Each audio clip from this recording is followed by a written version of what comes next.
another edition of the SIP series On the Stir.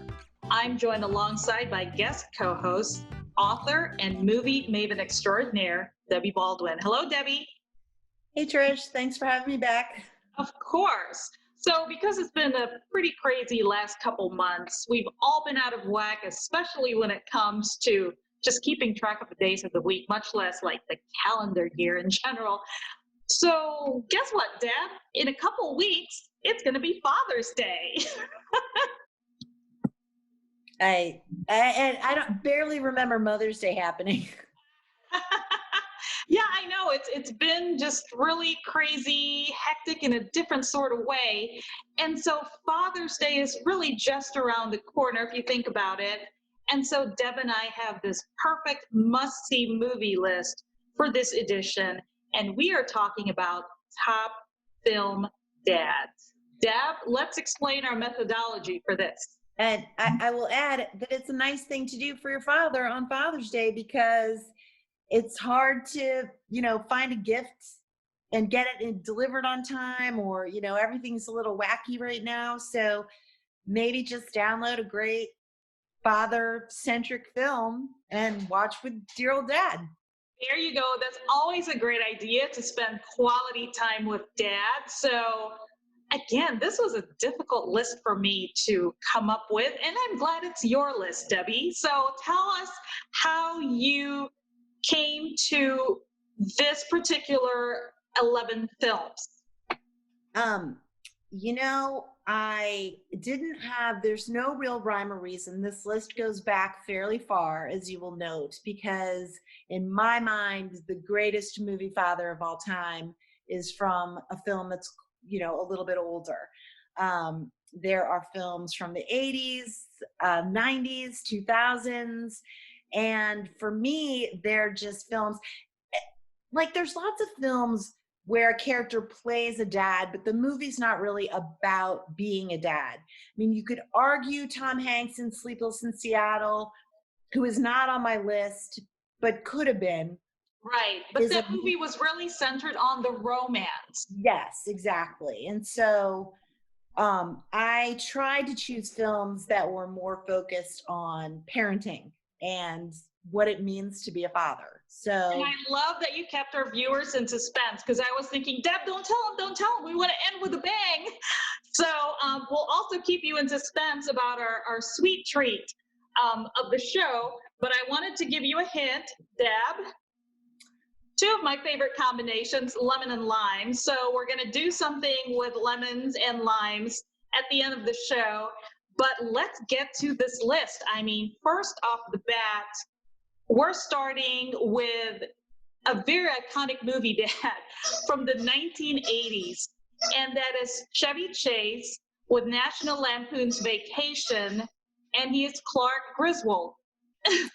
He is Clark Griswold, and he has been Clark Griswold in many, many films, all of which my children will watch. They're not children anymore. They're in their late teens and early 20s.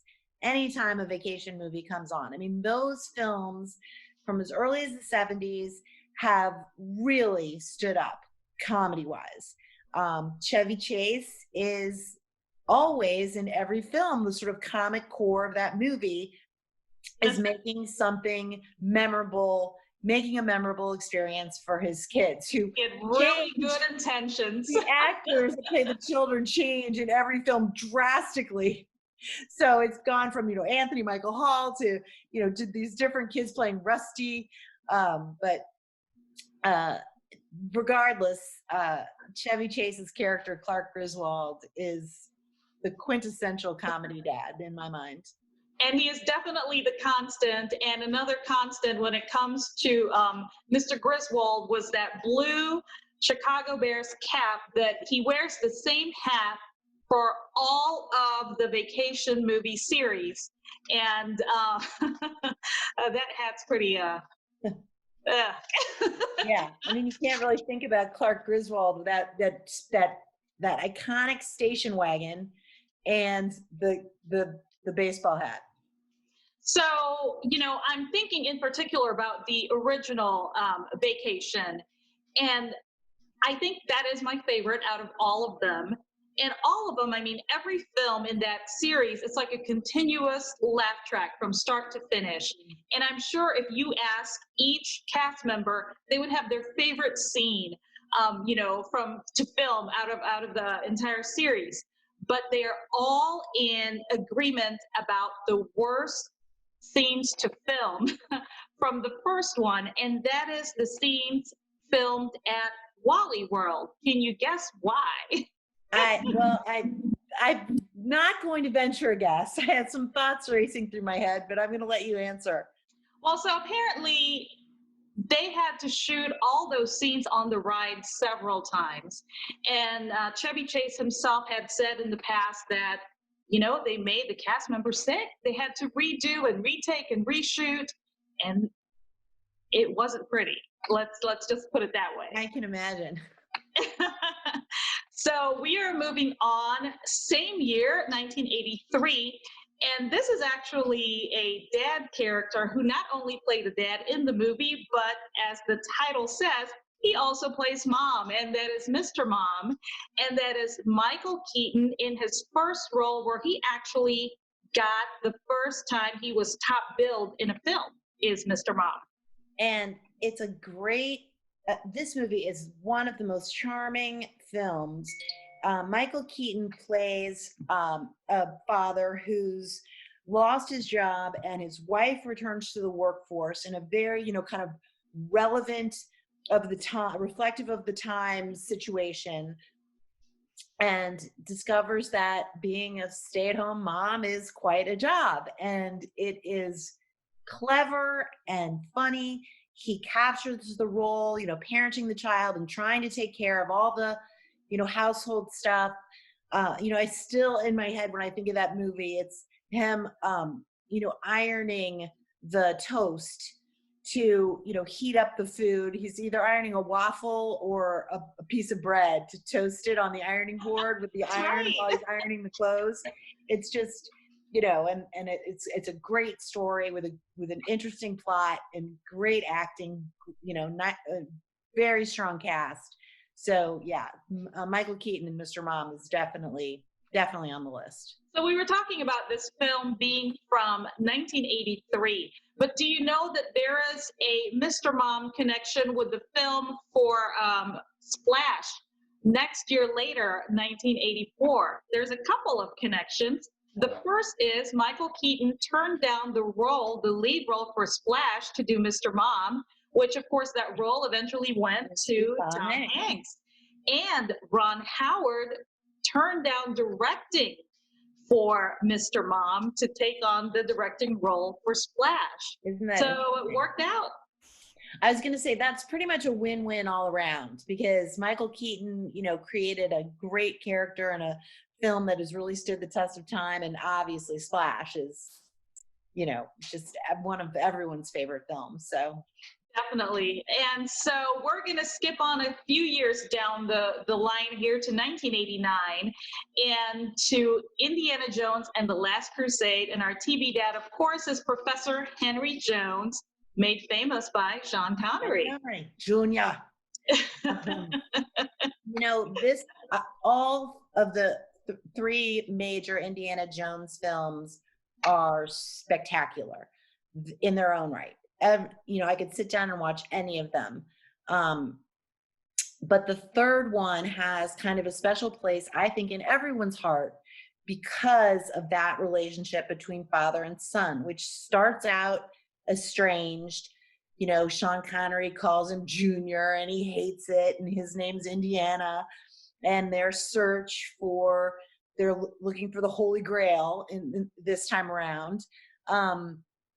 And that the way that relationship sort of reforms and they rebond as father and son, what an incredibly touching moment in a very light, funny film. Like, to have that moment of poignancy that everyone relates to and connects to, was just added another dimension to that film that in my mind makes it better than the others. Definitely. And those two, you're right. I mean, they really, really connect. And did you know that there was only a 12-year age difference between the two? I knew that it wasn't like It wasn't that much. exactly right. Yeah. But Sean Connery was always Steven Spielberg's first choice to play Professor Henry Jones. But he had a backup. Did you know who his backup was, just in case it didn't work out with Sean Connery? I can't imagine. Gregory Peck was under consideration. So it would have worked out, I think. But, it's an inside joke. It was an inside joke on set to say that, hey, James Bond is the father of Indiana Jones. Right. That's perfect. Right. Exactly. So we are moving on to probably my favorite person to play dad in I the know what you're movie going to say. of all time. And I was thrilled to see he is listed on your list not once but twice, and I wholeheartedly agree. First, let's tackle 1991's Parenthood, and we are talking, of course, about Steve Martin. Parenthood, the film, which went on to become a TV show, the original film is on my top 10 list of films, of great films of all time. That, between the cast, which you have a very young Joaquin Phoenix, so young that he's billed, as Leaf Phoenix before he changed his name. Martha Plimpton, Diane Wiest, Rick Moranis, Keanu Reeves, Martha. I mean, it just, the goes cast on and is on and on. unbelievable. As it's almost like the original Modern Family.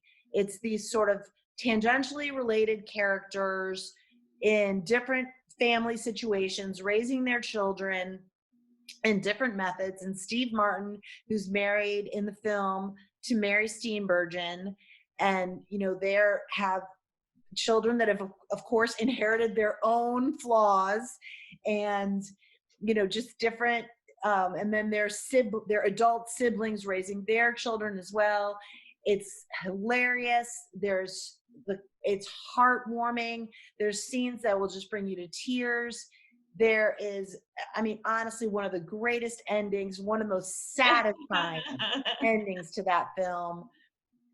It's just a beautifully done movie. Great Father's Day film if people are looking for one to watch with their dad. My goodness, funny thing about Steve Martin, I have mentioned he's probably my favorite movie dad of all time. He himself did not become a father until age 67, if you can believe that. He's was a bachelor, I think, for a long time. And also I think people think Steve Martin's always older because he's had white hair for so long. But that's interesting. I don't know. But he does a great job playing the role of father, no question. He sure does. And then, moving on in the same year, 1991, probably the bigger hit of the two, and probably most iconic role for him is the title role for Father of the Bride. Oh my gosh, I was getting married that year, and that movie really stuck with me. Yes, it's a remake of the classic Spencer Tracy film, Steve Martin stepping into the title role. That film took the world by storm. The wedding dress that the daughter wore was the wedding dress everyone knocked off that year. Steve Martin just plays a guy who's trying to, it's all of the comedy in that is sort of the physical manifestation of a father struggling to give his beloved daughter to her husband to start their life and move on with their lives. And so that's really a magical film. And Steve Martin, for a guy who started his comedy career, you think of the arrow through the head and, all of his crazy stuff, Wild and Crazy Guys, the subtlety of that performance and trusting the material in such a way that he both funny and incredibly charming and incredibly endearing, just makes that film what it is. He absolutely nailed that role. Yeah, very, very just heartwarming all Yeah. around. And also to add Martin Short to that lineup as Frank. Every time I still think of him looking at that tuxedo and saying it's navy blue instead of it's navy blue instead of black. You It's struggle navy blue. to understand what Frank is saying throughout the whole film, but once you get it, it Oh, is hilarious stuff. And those two as foils of each I other. know.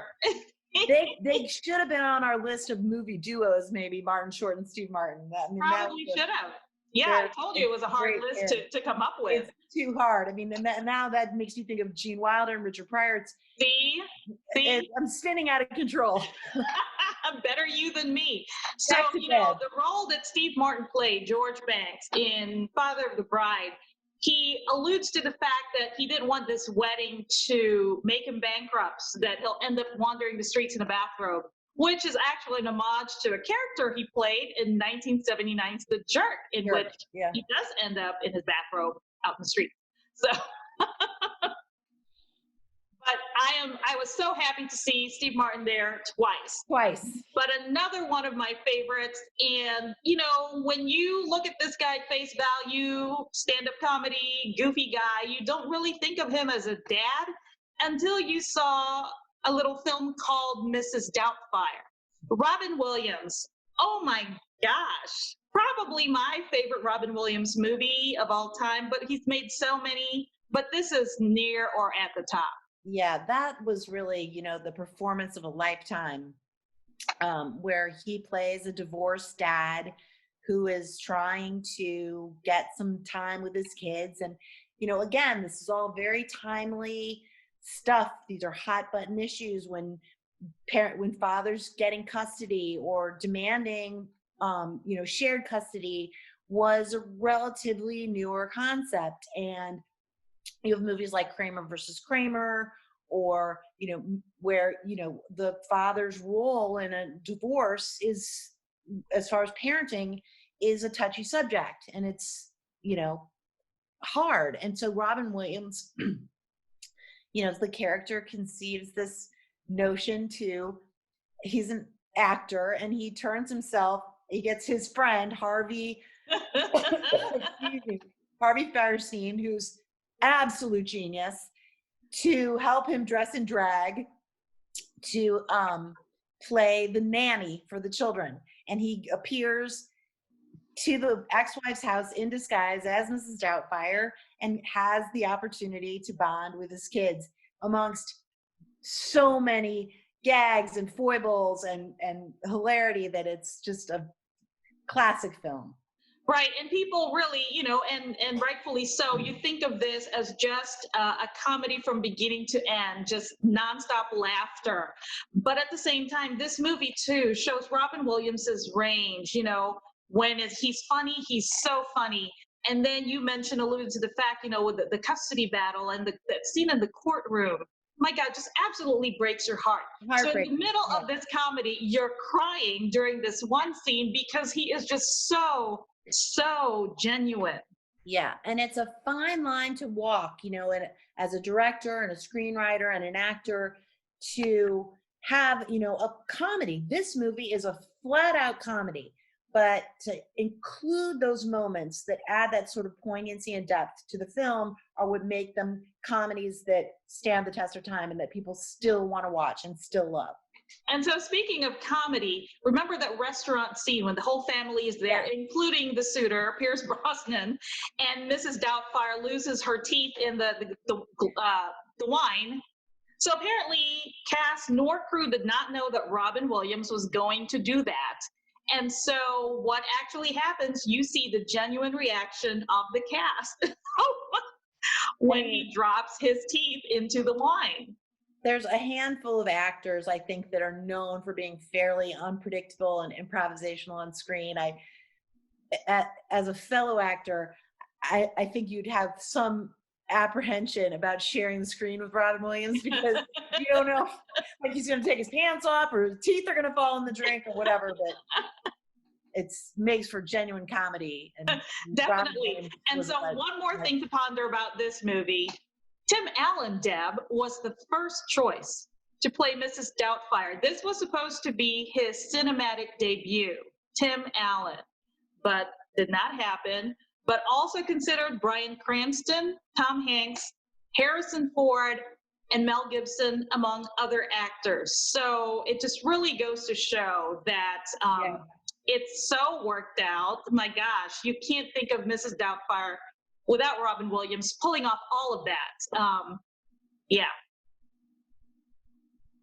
I can't imagine any other actor in the role. Oh, definitely, definitely. So we move on to 1994, and this is a little different, but I completely agree. From the movie The Lion King, and that is Mufasa as the dad, and that is, of course, James Earl Jones. James Earl Jones voices Mufasa, the lion in The Lion King. You know, he's the quintessential Disney animated father. You know, you can't really think about The Lion King without getting, you know, that little lump in your throat, imagining, you know, Mufasa and the stampede and trying to raise his son to lead the pride. And I mean, it's getting me all choked up. It's like, I know. What a great movie. You know, it's been talked about that the choice of James Earl Jones was actually, I mean, nobody was even considered, because his voice has been likened to the roar of a lion.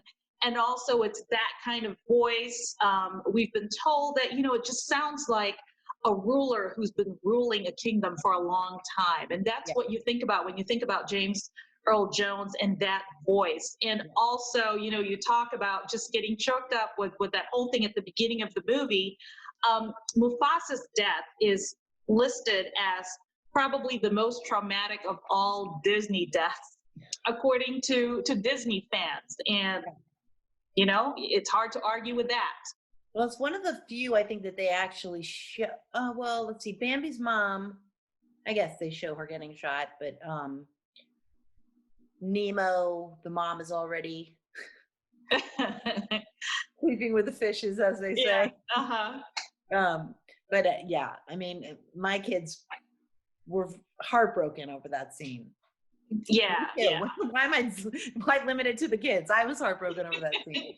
I was too. Hey, I remember the very first time I saw, even, you know, later viewings still evokes the same feeling when that happens. Well, fortunately, you know, Simba had Timon and Pumbaa to get him through it, which immediately lightens the mood in that film, and is a fantastic little break in the intensity of it. Oh yeah, yeah. Very, very, very cool animated movie. So next on our list is from the year 2000, and that is Robert De Niro as Jack Burns in Meet the Parents. Now, interesting, as we've been discussing, like over the weeks, Robert De Niro plays a father in a lot of movies that we've talked about. Silver Linings Playbook. Now we've got Meet the Parents, where he is a retired CIA operative. But we don't know that. We don't know that. Spoiler alert.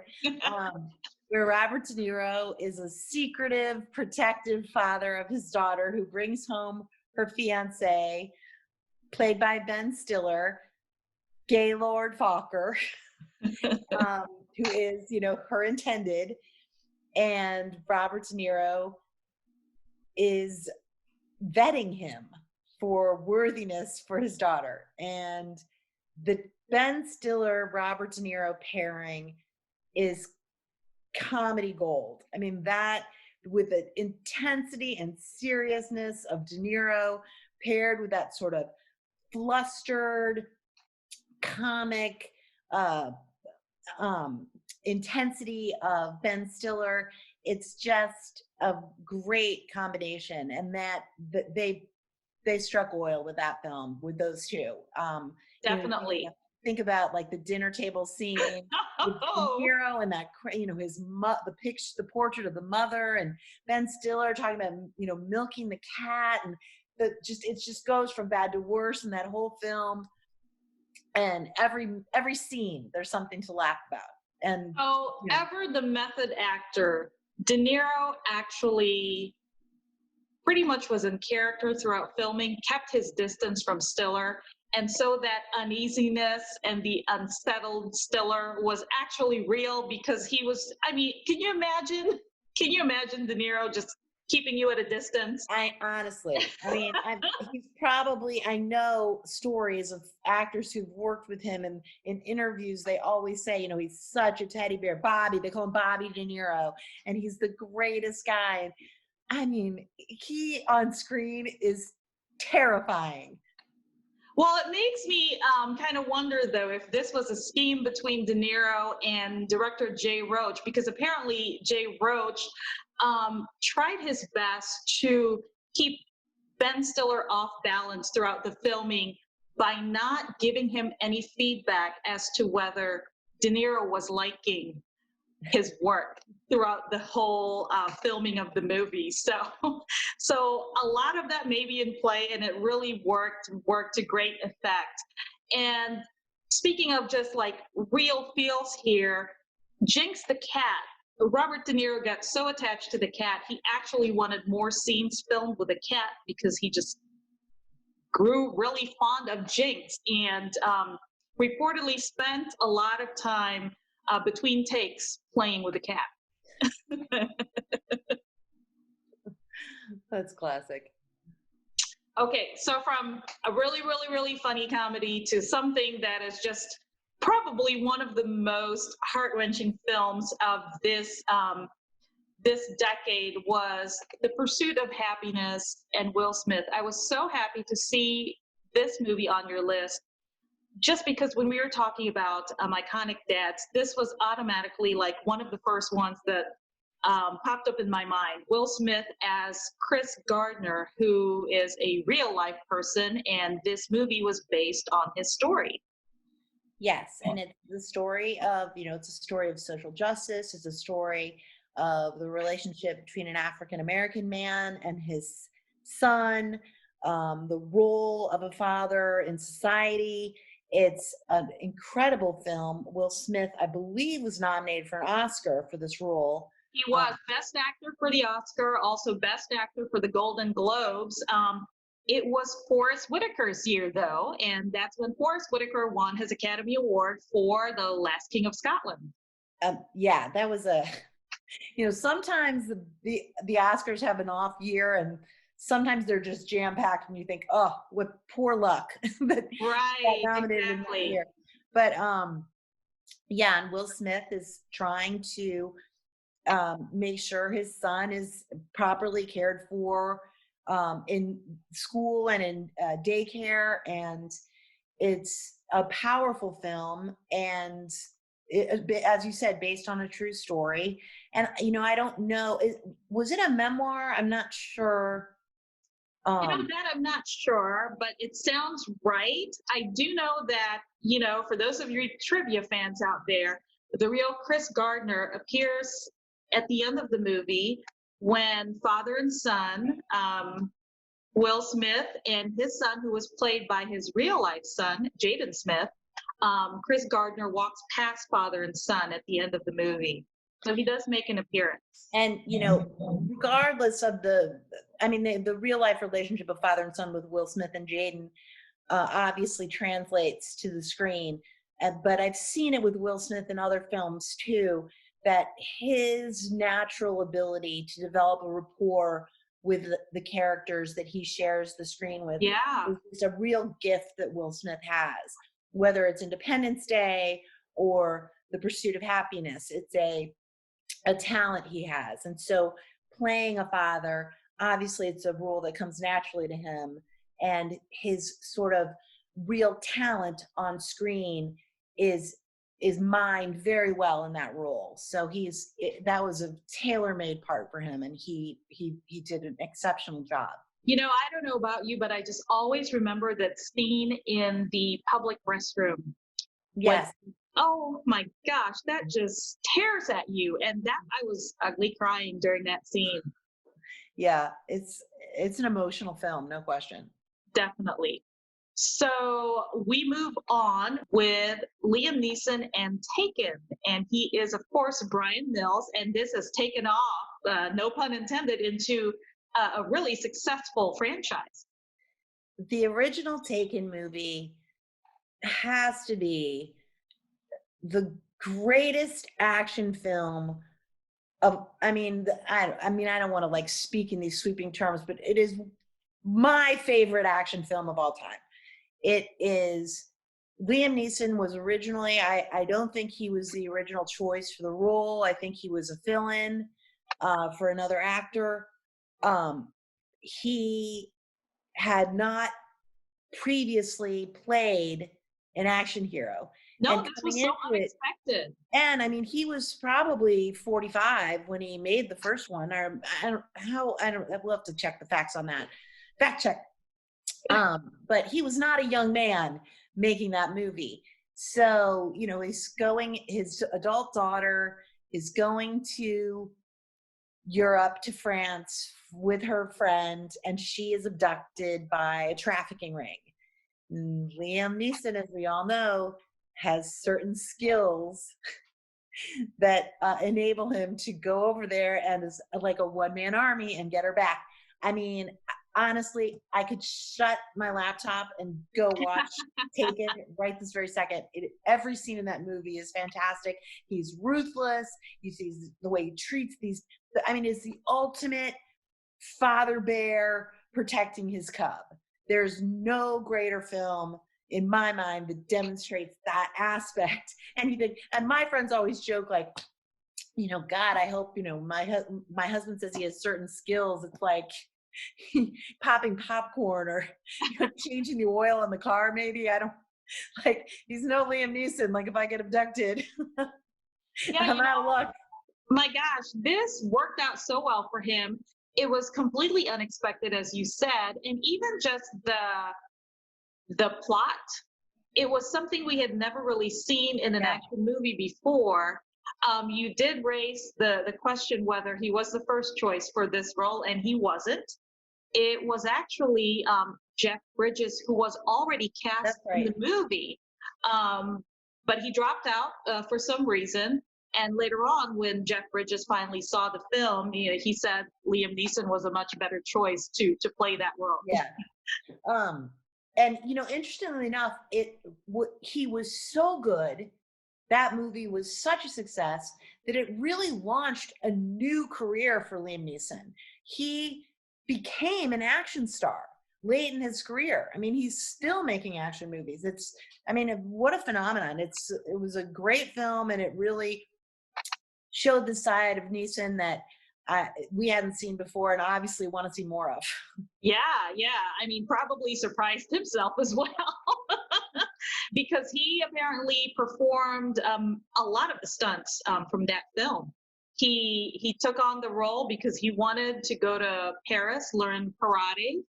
He thought himself this movie was probably going to be a bomb, but I want to do these things and see if I can still do them. But look at it now. So yeah. Okay, so we are down to our final on-screen dad, and my goodness, what a choice. This role has also been designated the top number one hero for AFI's, American Film Institute's list of film heroes, the number one screen hero of the last 100 years. And that is Atticus Finch, Gregory Peck, To Kill a Mockingbird from 1962. And I mean, what can I say? It's a story of, I mean, Harper Lee wrote such a brilliant novel. It was so insightful to have that kind of circumspect in that era, in the Deep South, to create these characters with such a strong moral compass.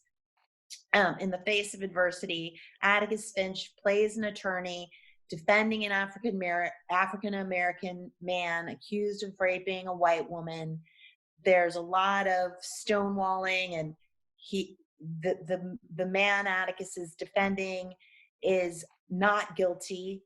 And there's a lot of setting up and a lot of tragedy in that story. But the equally poignant part of the story is the parenting that Atticus Finch does with his two children, Jem and Scout.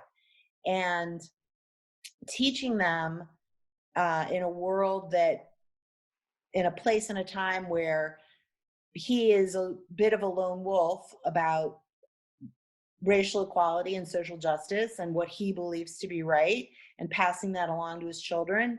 And the message of the film is really, that's all you can do in life, is believe strongly in what you believe to be right and pass it on to your children. And it's a poignant film. Gregory Peck and the young girl who played Scout, I mean, I can still remember being at law school in Charlottesville, Virginia, and the actress who played Scout spoke at the beginning of a sort of a law school themed, the Charlottesville Film Festival, and they had a couple of legally themed films, and this was one of them. And Gregory Peck was still alive, but not well enough to travel. And she said that they had continued to stay in touch throughout their entire lives. And such a neat kind of moment for her to share with the audience, because you think they had such a connection in that film. It's nice to know that it really stayed after the film. It translated onto real life, definitely. So, one of the scenes from that movie that just really took my breath away was the courtroom scene. And everyone remembers that, everyone who's seen the movie, and that entire summation of his case, which, on screen, it was about 6 minutes, 30 seconds. Guess what, Deb? It was filmed in one take. That's how good he was. Amazing. Yeah. And the other little interesting thing to note about that film, in the book, the character of Boo Radley is a little more present. He's almost like a ghost that lives next door that the kids are scared of. And in the film, Boo Radley was the screen debut of Robert Duvall. Yes. So, little trivia. No dialogue for him, but it is his first credited role. Is Boo Radley from To Kill a Mockingbird. Yeah. It is right. And another bit of trivia, the watch that Atticus has in the film, it was a prop, of course, but after filming, author Harper Lee actually gave Gregory Peck her own father's watch, because she said that Gregory Peck reminded her so much of her father. So it was just and the father, her father's the man she based the character on in the book. Exactly. Incredibly. I mean, everything about that film is fantastic. I mean, it's so well made, so well acted, and Gregory Peck, Atticus Finch, in my mind, is the greatest movie father that I've ever seen. So, ditto. Great way to finish it off. Exactly. So thank you, Debbie, for doing that tough job of culling our list for this episode. So hopefully in these very challenging times, you're learning to appreciate dad and mom and whomever you consider your father and mother figures in life even more. And as promised, we are ending with our signature sweet treat. And just like old, reliable, comfortable dad, we're going to have a dessert that kind of complements that. This is an old, reliable comfort dessert. And it is pound cake, Deb. But this isn't your ordinary pound cake. This is probably, I would say, it's the most moist, the richest pound cakes you'll ever have. And if you remember my prop from earlier, lemon and lime, it is lemon lime pound cake. And it is made from scratch. Butter, eggs, flour, sugar, pretty much, plus lemons and limes, plus the secret ingredient, which is lemon lime soda. Oh, that's interesting. All right. I'll give, that I love lemon cake, lemon bars. Like, I'm a big lemon person. So. Oh my goodness. This is perfect. And it's really easy to make. And again, you know where the ingredients are coming from. They're going to be coming from your pantry. No cake mixes here. And it's just, jazzed up with a little bit of that lemon lime soda. And I really think that you can taste it. You can feel it in the texture, that effervescence of the soda. And you're going to do without the baking soda and the baking powder because the soda takes care of that. So we will have that recipe on gazellemagazine.com so you yourself can make it at home and perhaps share it with your dad for a sweet treat. So it is time to say goodbye for now. And Deb, thanks as always for joining us. Thank you, Trish. It was great to see you. And we will hopefully see you soon in person. Thank you all for watching, and we'll see you next time on The Stir.